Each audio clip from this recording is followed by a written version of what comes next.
This is chapter 2, Digital Design Foundation Modeling. And so what we're going to talk about is, what's digital, since we've been talking about a bunch already. Let's define it a little bit better.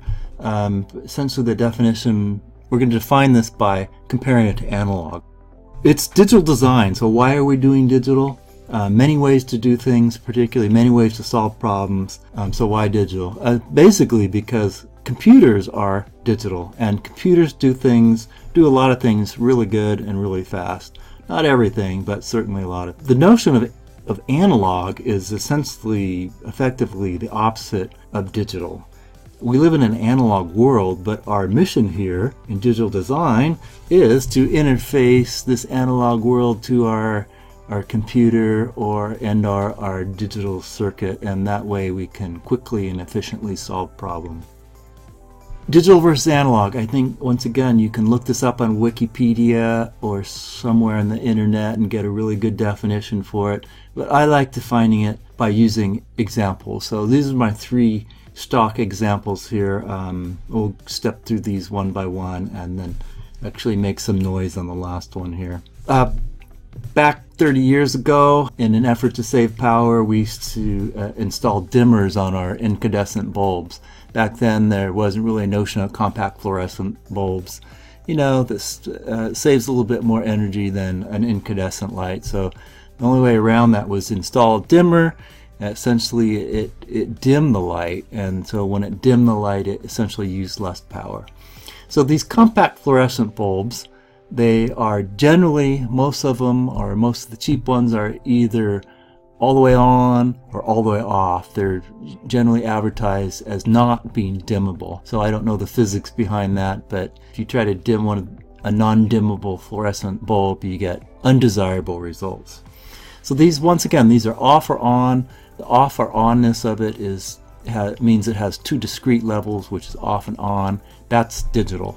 Okay, so this dimmer here, certainly you can turn it all the way on or all the way off, but as you move this slider up and down, it's going to produce essentially an infinite number of different light intensity levels. This compact fluorescent bulb has 2 levels, on and off. This dimmer has essentially an infinite number of levels.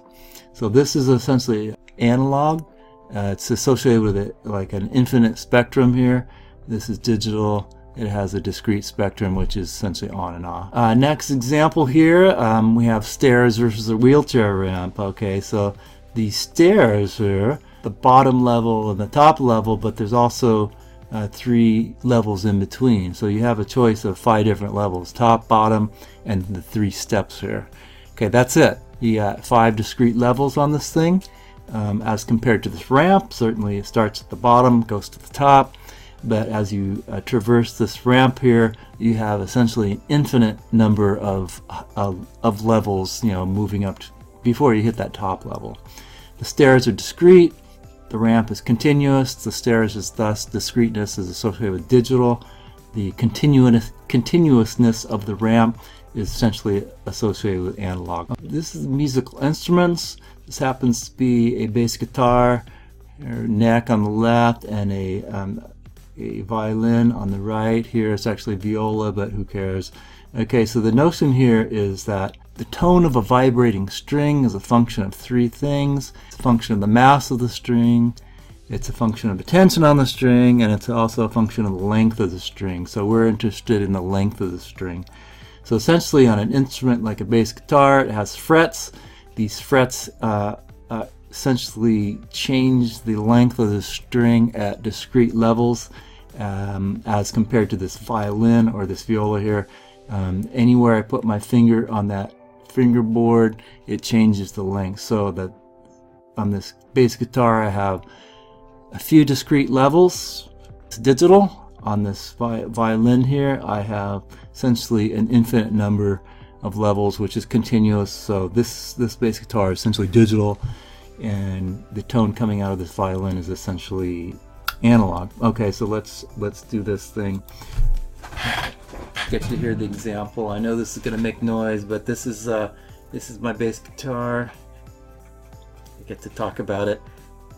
It's a Fender reissue of a 1957 that I bought in about 1982. Anyway, I still use it, but it's all grimy. Okay, so the point being is that when I put my finger out somewhere and play a note and move that, slide my finger up on this thing, you'll hear discrete levels come out of this thing. Okay, I'll do that again. Move back a little bit.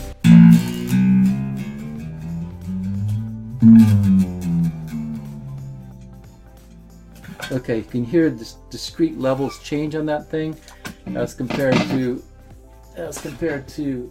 this other instrument here, which happens to be really noisy. Okay, there, I got rid of the noise.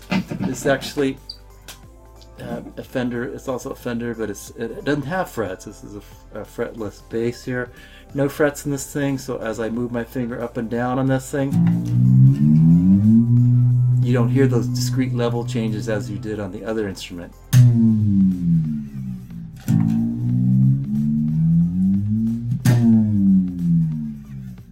Okay, so this is essentially continuous spectrum as I move my finger up on this thing. There's essentially an infinite number of levels that my finger is going to be at, which gives me an infinite number of tones this is producing. Yes, I do apologize for the noisy instruments here. So.